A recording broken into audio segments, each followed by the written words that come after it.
Massachusetts, a member of the Committee on Rules, an extraordinary colleague, Mr. McGovern.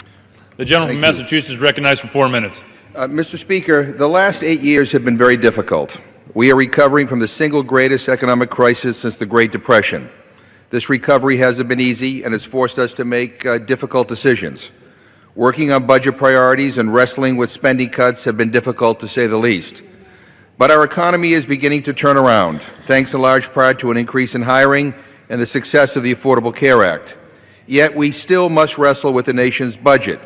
And it is true, as my Republican friends say, that tough choices have to be made.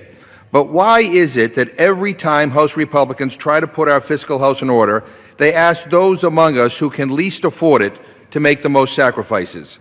Mr. Speaker, we should not balance the budget on the backs of the poor and working families. They didn't cause the financial crisis, and they shouldn't be the ones forced to get us out of this mess. There's a lot to dislike in the Republican budget, from repealing the Affordable Care Act to ending Medicare as we know it to slashing Pell Grants. Quite frankly, it's awful. But I want to focus on what the Republican budget does to SNAP, the nation's premier anti-hunger program. Once again, the Republican budget would turn SNAP into a block grant, resulting in sharp cuts of $125 billion. On top of that, the Republican budget requires a cut of at least another $1 billion, maybe more, from SNAP. Mr. Speaker, SNAP is one of the only remaining basic protections for the poor. For many of the poorest Americans, SNAP is the only form of income assistance that they receive. The numbers don't lie, but the stories are far more powerful.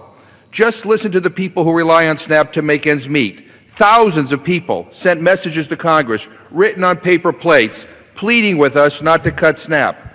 One woman wrote, SNAP means that as a single mother, I was able to finish college, feed my family, and find a career where I am able to advocate for a program that I know works. Another person wrote, SNAP means dignity. SNAP matters to me because no senior should have to choose between buying food or paying for their medication.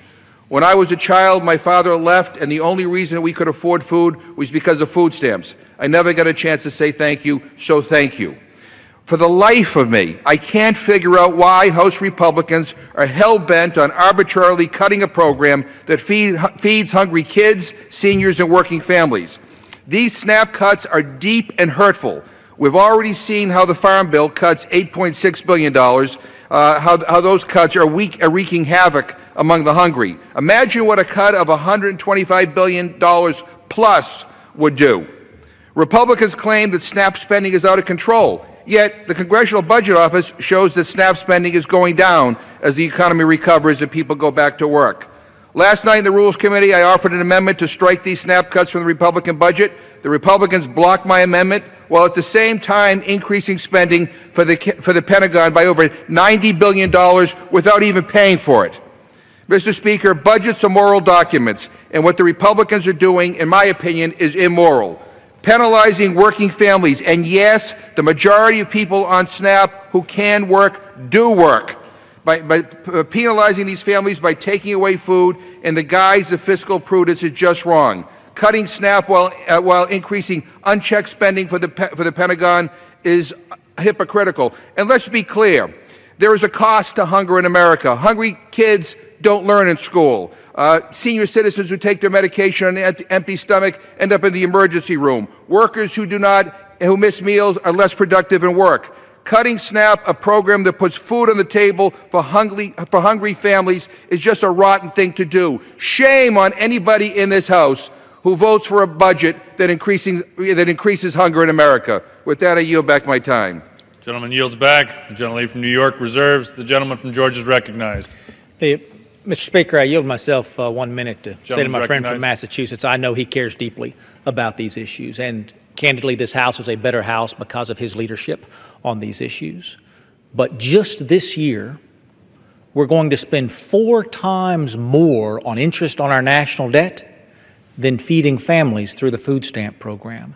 An unbalanced budget is eroding those opportunities to invest in people. I'm certain that we would come together to invest in America. I'm certain that we care. I'll concede the gentleman cares. I won't concede he cares more than I do about lifting folks up and taking them to the next rung of that ladder. Our debt and our deficit are eroding those opportunities to come together.